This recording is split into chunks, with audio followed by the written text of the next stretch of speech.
Good morning विद्यार्थी मित्र हो. मागील तासामध्ये आपण सूक्ष्म अर्थशास्त्र या पेपरमधील परीक्षेमध्ये जे बहुपर्यायी प्रश्न विचारले जातात आणि त्यामध्ये आपल्याला योग्य पर्याय निवडावयाचा असतो, त्या प्रश्नांचा आपण सराव करीत होतो.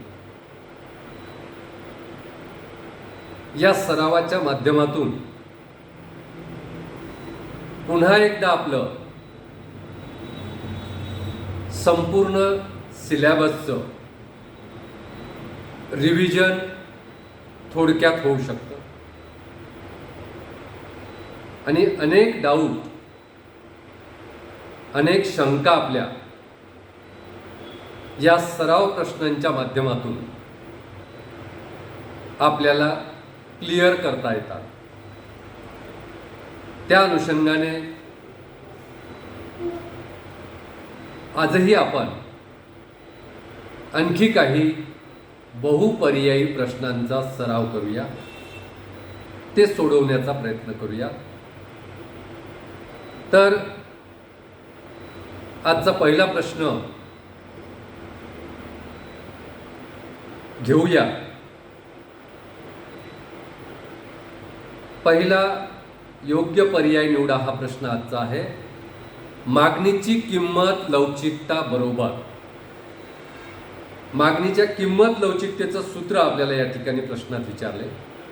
मागणीची किंमत लवचिकता बरोबर मागणीतील प्रतिशत बदल, मागणीतील शेकडा बदल किंवा मागणीतील प्रतिशत बदल भागिले, त्या ठिकाणी आपल्याला डॅश डॅश डॅश दिलेला आहे, रिकामी जागा दिलेली आहे, आणि प्रतिशत बदल एवढा एक शब्द दिलेला आहे. म्हणजे पुन्हा एकदा प्रश्न सांगतो की मागणीची किंमत लवचिकता बरोबर मागणीची किंमत लवचिकता मोजण्याचं सूत्र आपल्याला त्या ठिकाणी विचारले. सूत्रातला वरचा भाग मागणीतील प्रतिशत बदल हा दिलाय आणि भागिले रिकामी जागा प्रतिशत बदल एवढा प्रश्न दिलाय आणि त्याचे पर्याय दिलेले आहेत. पहिला पर्याय आहे पुरवठ्यातील, दुसरा पर्याय आहे किमतीतील, तिसरा पर्याय आहे मागणीतील आणि चौथा पर्याय आहे सर्व. या चारपैकी योग्य पर्याय आपल्याला निवडायचा आहे. तर मागणीची किंमत लवचिकता बरोबर मागणीतील शेकडा बदल भागिले काय असतं, तर भागिले मागणीची किंमत लवचिकता म्हणल्यावर पहिला पर्याय दिलाय पुरवठ्यातील. मागणीची किंमत लवचिकता म्हणल्यावर पुरवठ्यातील हा पर्याय योग्य नाही. त्यानंतर तिसरा पर्याय दिलाय मागणीतील आणि दुसरा पर्याय दिलाय किमतीतील आणि चौथा पर्याय आहे सर्व. म्हणजे मागणीची किंमत लवचिकता बरोबर मागणीतील प्रतिशत बदल भागिले किमतीतील प्रतिशत बदल असतो. कारण या ठिकाणी आपण मागणीची किंमत लवचिकता मोजत आहोत. किमतीत होणाऱ्या बदलामुळे, किमतीत होणाऱ्या शेकडा बदलामुळे किंवा किमतीत होणाऱ्या प्रतिशत बदलामुळे मागणीत होणारा प्रतिशत बदल याला आपण मागणीची किंमत लवचिकता. त्यामुळे पहिला पर्याय पुरवठ्यातील, दुसरा पर्याय किमतीतील, तिसरा पर्याय मागणीतील आणि चौथा पर्याय आहे सर्व. यापैकी मागणीची किंमत लवचिकता या सूत्रामध्ये जी त्यांनी रिकामी जागा दिली त्यामध्ये किमतीतील हा शब्द आपल्याला पाहिजे कारण मागणीची किंमत लवचिकता आहे म्हणून किमतीतील प्रतिशत बदल हे सूत्रामध्ये भागाकारामध्ये किंवा खालच्या बाजूला ते किमतीतील प्रतिशत बदल हा शब्द योग्य आहे म्हणून ब हा पर्याय योग्य आहे. त्यानंतर पुढचा प्रश्न आपण घेऊया. पुढचा प्रश्न हा दिलेला आहे. संपूर्ण अर्थव्यवस्थेचा अभ्यास रिकामी जागा मध्ये केला जातो. संपूर्ण अर्थव्यवस्थेचा अभ्यास रिकामी जागा मध्ये केला जातो. आता योग्य पर्याय 4 पैकी योग्य पर्याय तुम्हाला निवडायचा. स्थूल अर्थशास्त्र. संपूर्ण अर्थव्यवस्थेचा अभ्यास रिकामी जागा मध्ये केला जातो. स्थूल अर्थशास्त्र हा पहिला पर्याय आहे. हा पर्याय बरोबर आहे. संपूर्ण अर्थव्यवस्थेचा अभ्यास स्थूल अर्थशास्त्रामध्ये केला जातो. परंतु पहिला पर्याय बरोबर आहे म्हणून त्याला जर तुम्ही तो पर्याय लिहिला किंवा त्याला जर निवडलं तर ते योग्य होणार नाही. म्हणून तुम्हाला संपूर्ण पर्याय पूर्ण वाचून पाहावे लागतात. होऊ शकतं एक पर्याय योग्य आहे, 2 पर्याय योग्य आहे किंवा 3ही पर्याय योग्य आहे किंवा 4ही पर्याय योग्य आहे असंही होऊ शकतं. म्हणून प्रश्न योग्य पर्याय निवडा हा प्रश्न आल्यानंतर अतिशय काळजीपूर्वक प्रश्न वाचायचा आणि काळजीपूर्वक संपूर्ण पर्याय दिलेले वाचायचे. 4ही पर्याय दिलेले वाचायचे. असं होऊ शकतं की पहिला पर्याय बरोबर आहे, दुसराही बरोबर आहे, तिसराही बरोबर आहे, चौथाही बरोबर आहे. म्हणून त्या ठिकाणी पर्याय संपूर्ण वाचा. पहिला पर्याय बरोबर आहे म्हणून तोच निवडला तर तुमचं उत्तर चुकू शकते आणि तुमचे मार्क मिळणारे वाया जातील, कटतील. म्हणून या ठिकाणी संपूर्ण अर्थव्यवस्थेचा अभ्यास डॅश डॅश डॅश मध्ये केला जातो तर स्थूल अर्थशास्त्रामध्ये केला जातो हा पहिला पर्याय बरोबर आहे. दुसरा आहे समष्टी अर्थशास्त्र. आता समष्टी अर्थशास्त्र म्हणजेच स्थूल अर्थशास्त्र. स्थूल अर्थशास्त्राला दुसरा शब्द आहे समष्टी अर्थशास्त्र म्हणून दुसरा पर्याय सुद्धा योग्य आहे. तिसरा पर्याय दिलेला आहे समग्रलक्षी अर्थशास्त्र.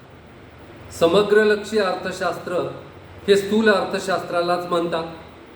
समष्टी अर्थशास्त्राला समग्रलक्षी अर्थशास्त्र म्हणतात.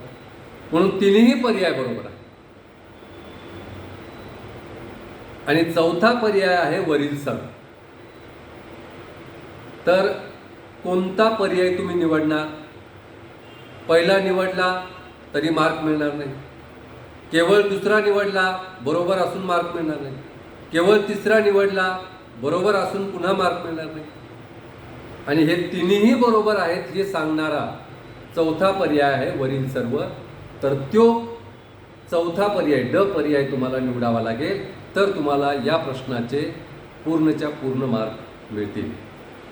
म्हणून संपूर्ण अर्थव्यवस्थेचा अभ्यास रिकामी जागामध्ये केला जातो तर समग्रलक्षी अर्थशास्त्रात केला जातो, समष्टी अर्थशास्त्रात केला जातो. म्हणजेच समग्रलक्षी अर्थशास्त्र, स्थूल अर्थशास्त्र या तिन्ही अर्थशास्त्र जे नावं दिलेत, पर्याय दिलेत याचा अर्थ एकच आहे. म्हणून वरील सर्व हा पर्याय या ठिकाणी योग्य आहे. आता पुढचा प्रश्न आपण घेऊ. मागणी वक्राचा उतार रिकामी जागा असतो. आपण मागणीचा सिद्धांत अभ्यास त्यामध्ये मागणीचा वक्र आपण काढला होता. तर त्या मागणी वक्राचा उतार कसा असतो हे आठवा आणि मग खालचे पर्याय वाचा. मागणी वक्राचा उतार रिकामी जागा असतो. पहिला पर्याय आहे धनात्मक. धनात्मक असतो का? नाही. धनात्मक उतार हा पुरवठा वक्राचा. इथं आपल्याला मागणी वक्राचा दिलाय म्हणून पहिला पर्याय बरोबर नाही. दुसरा पर्याय आहे ऋणात्मक. दुसरा पर्याय काय आहे? ऋणात्मक. तर मागणी वक्राचा उतार कसा असतो? ऋणात्मक असतो. म्हणून दुसरा पर्याय बरोबर आहे, कारण मागणी वक्र हा डावीकडून उजवीकडे खाली वळत जाणारा असतो. म्हणून मागणी वक्राचा उतार ऋणात्मक असतो. ऋणात्मक का असतो? मागणी वक्राचा उतार ऋणात्मक का असतो? कारण किंमत आणि मागणी यामध्ये व्यस्त संबंध असतो. किंमत आणि मागणी यामध्ये व्यस्त संबंध असतो. म्हणून मागणी वक्राचा उतार हा ऋणात्मक असतो. किंमत वाढली, मागणी घटली. किंमत घटली, मागणी वाढली. म्हणून मागणी वक्राचा उतार हा ऋणात्मक असतो. म्हणून या प्रश्नाचं उत्तर ऋणात्मक हे बरोबर आहे. हा पर्याय बरोबर आहे. आता दुसरा पर्याय बरोबर आहे. तिसरा पर्याय काय दिलाय? अ व ब दोन्ही बरोबर आहे. आता ब बरोबर असेल तर अ बरोबर नाही. म्हणून त्या ठिकाणी तिसरा पर्याय अ व ब दोन्ही बरोबर हा पर्याय चुकीचा आहे. त्यानंतर चौथा पर्याय दिलाय अ व ब दोन्ही चूक.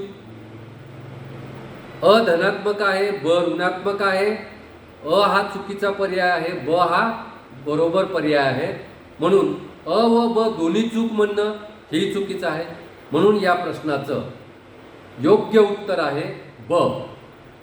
मागणी वक्राचा उतार ऋणात्मक असतो. ठीक आहे. तर या ठिकाणी या प्रश्नाचं योग्य उत्तर मागणी वक्राचा उतार ऋणात्मक म्हणजे ब हे उत्तर बरोबर आहे. पुढचा प्रश्न घेऊया आपण सरावासाठी. रिकामी जागा डॅश डॅश डॅश किंवा रिकामी जागा यांना अर्थशास्त्राचा जनक म्हणून ओळखले जाते. रिकामी जागा यांना अर्थशास्त्राचा जनक म्हणून ओळखले जाते. अर्थशास्त्राचा जनक कोण आहे हे सांगितलं होतं मी तुम्हाला. आपण सूक्ष्म अर्थशास्त्राचा अभ्यास करताना सुरुवातीलाच अर्थशास्त्राचा जनक कोण आहे हे मी तुम्हाला सांगितलं होतं. आठवते का पहा. आणि आठवत नसेल तर त्या ठिकाणी पुढचे पर्याय वाचा, त्यावरून आठवू शकतो. रिकामी जागा यांना अर्थशास्त्राचा जनक म्हणून ओळखले जाते. अ पर्याय आहे रिकार्डो. ब पर्याय आहे ॲडम स्मिथ. क पर्याय आहे सॅम्युएल्सन आणि ड पर्याय आहे हिग्स. यापैकी एक उत्तर योग्य आहे. रिकार्डो हा पर्याय योग्य आहे का? रिकार्डो यांना अर्थशास्त्राचा जनक म्हणून ओळखलं जातं का? नाही. म्हणून अ पर्याय चूक. ब पर्याय ॲडम स्मिथ. तर ॲडम स्मिथ यांना अर्थशास्त्राचा जनक म्हणून ओळखलं जाते कारण ॲडम स्मिथ यांनी 1776 मध्ये राष्ट्राची संपत्ती हा ग्रंथ लिहिला.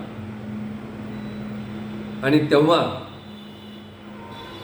अर्थशास्त्र हे राज्यशास्त्रापासून वेगळं समजलं जाऊ लागलं. तेव्हापासून अर्थशास्त्राचा राज्यशास्त्रातून विभक्त करून वेगळा अभ्यास केला जाऊ. म्हणून ॲडम स्मिथ यांना त्यांच्या राष्ट्राची संपत्ती या 1776 मध्ये प्रसिद्ध झालेल्या पुस्तकापासून त्यांना अर्थशास्त्राचा जनक म्हणून ओळखलं जाते. म्हणून ॲडम स्मिथ हे उत्तर योग्य आहे. सॅम्युएल्सन आणि हिग्स हे उत्तर योग्य नाहीत कारण हे आधुनिक अर्थशास्त्र होते. यांच्या पूर्वीच ॲडम स्मिथ यांनी अर्थशास्त्रावर राष्ट्राची संपत्ती हा ग्रंथ लिहून अर्थशास्त्राला राज्यशास्त्रापासून वेगळं केलेलं होतं. म्हणून या प्रश्नाचं उत्तर आहे ॲडम स्मिथ. ओके.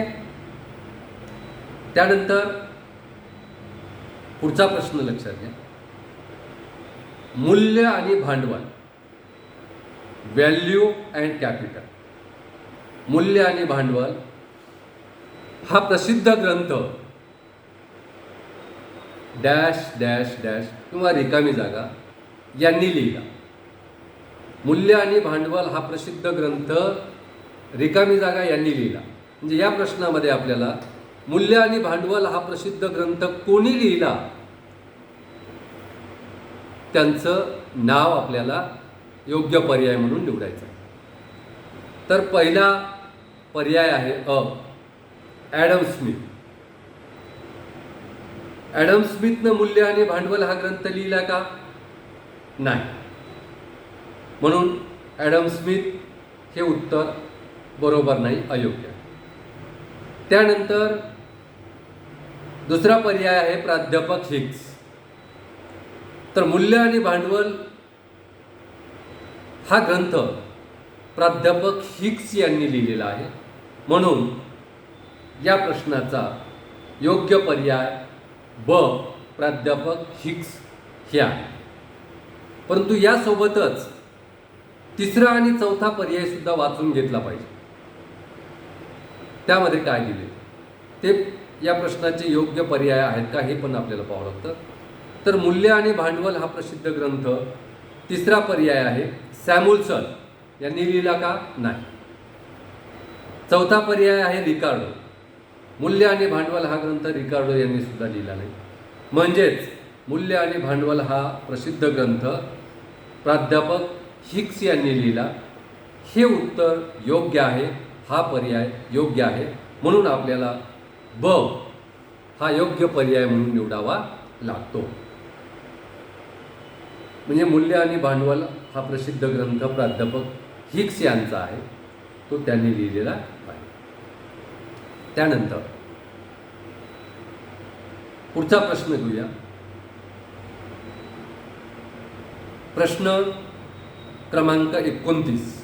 आतापर्यंत आपण 28 प्रश्न पाहिले मागील अनेक तासांमध्ये. आता प्रश्न क्रमांक 29. मागणीचा प्रकट पसंती सिद्धांत रिकामी जागा यांनी मांडला. मागणीचा प्रकट पसंती सिद्धांत रिकामी जागा यांनी मांडला. आता मागणीचा प्रकट पसंती सिद्धांत कोणी मांडला आणि तो सिद्धांत आपण डिटेल अभ्यासला. मागणीच्या प्रकट पसंती सिद्धांतालाच मागणीचा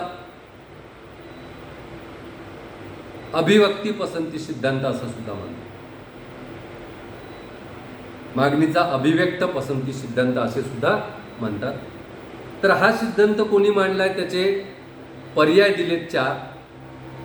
पहिला पर्याय आहे प्राध्यापक हिग्स. दुसरा पर्याय आहे प्राध्यापक सॅम्युएल्सन. तिसरा पर्याय आहे प्राध्यापक रिकार्डो. चौथा पर्याय आहे डॉक्टर मार्शल. तर मागणीचा प्रकट पसंती सिद्धांत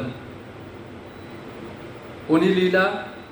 प्राध्यापक हिग्स यांनी लिहिला नाही, डॉक्टर मार्शल यांनी लिहिला नाही, रिकार्डो यांनी लिहिला नाही, तर तो लिहिलेला आहे प्राध्यापक सॅम्युएल्सन. म्हणून मागणीचा प्रकट पसंती सिद्धांत प्राध्यापक सॅम्युएल्सन यांनी मांडला.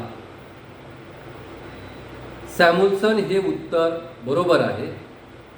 म्हणून या ठिकाणी या प्रश्नामधला हा पर्याय प्राध्यापक सॅम्युएल्सन हा योग्य पर्याय आहे. पुढचा प्रश्न घेऊया. Question number 30. प्रश्न क्रमांक 30.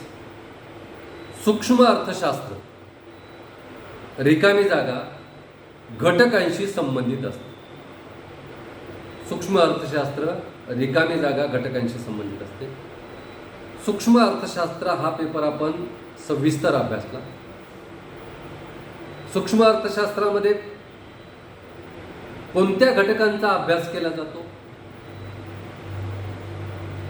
एकूण घटकांचा अभ्यास केला जातो का व्यक्तिगत घटकांचा अभ्यास केला जातो? आपण पाहिलं सूक्ष्म अर्थशास्त्रामध्ये अभ्यास करताना आपण एकूण अर्थव्यवस्थेतील घटकांचा अभ्यास करत नाही. एकूण अर्थव्यवस्थेतील घटकांचा अभ्यास आपण स्थूल अर्थशास्त्रामध्ये करतो. आणि या ठिकाणी पर्याय दिलेले आहेत. पहिला पर्याय आहे एकूण, दुसरा पर्याय आहे व्यक्तिगत, तिसरा पर्याय आहे अ व ब दोन्ही बरोबर, आणि चौथा पर्याय आहे अ व ब दोन्ही चूक. तर अ पर्याय आहे एकूण, आणि सूक्ष्म अर्थशास्त्रामध्ये एकूण घटकांचा अभ्यास केला जातो म्हणून अ पर्याय योग्य नाही. ब पर्याय आहे व्यक्तिगत, तर सूक्ष्म अर्थशास्त्रामध्ये व्यक्तिगत घटकांचा अभ्यास केला जातो म्हणून ब पर्याय हा योग्य आहे.